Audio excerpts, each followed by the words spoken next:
Now, the Prime Minister, our Prime Minister, is in Iceland right now for a meeting with Nordic leaders where the rebellion in Russia was at the top of the agenda. CTV's Rachel Aiello is standing by in Ottawa with more details for us this morning. Good morning to you, Rachel. So we saw the Prime Minister last hour speaking with other leaders. Russia clearly top of mind. What did we hear from the Prime Minister today? Good morning, Marcia. So the Prime Minister is taking kind of a seemingly watch and see approach. He was asked by reporters about what this means, and he's very hesitant in saying we're still watching as this is unfolding. What he is calling it, Marcia, is an evolving internal security situation. And here's a bit more of his answer to one of the journalists' questions today. Everyone has a lot of questions about what this actually means, but we don't yet have a lot of answers. And too much speculation right now, I think, could probably be extremely counterproductive. What we are doing, as we always will, is discussing possible challenges and possible consequences for our own security, for our people's security, for global stability.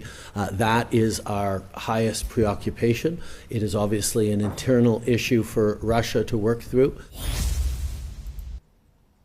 So you can hear there, Marcia, he's basically saying we are watching to see how this unfolds, but this is coming up in the context of this Nordic leaders meeting where they were talking about Finland and Sweden's joining NATO and kind of the context of what this alliance of northern leaders could mean.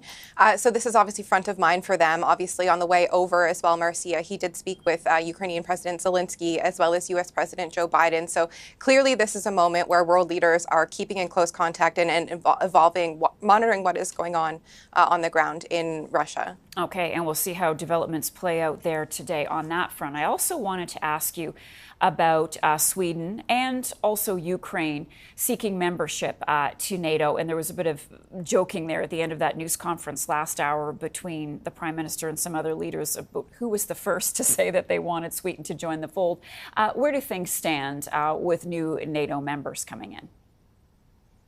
So this conversation is happening just ahead of a NATO summit in a couple weeks' time coming up that the Prime Minister will be attending. So this is part of the conversation of as they're waiting for a few more ratifications, it sounds like, for this process to become official. But obviously Canada has been front and center in encouraging this. Obviously these countries wanting to join NATO, Marcia, comes at a time when Russia invaded Ukraine and they wanted to be part of this military alliance.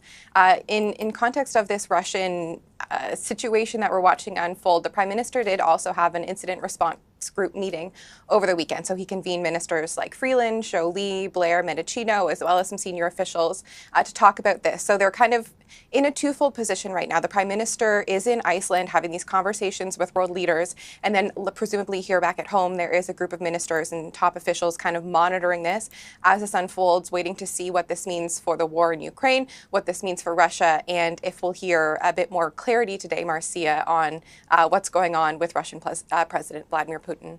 Rachel, thank you so much. Rachel Aiello joining us from the Bureau in Ottawa. All right, let's take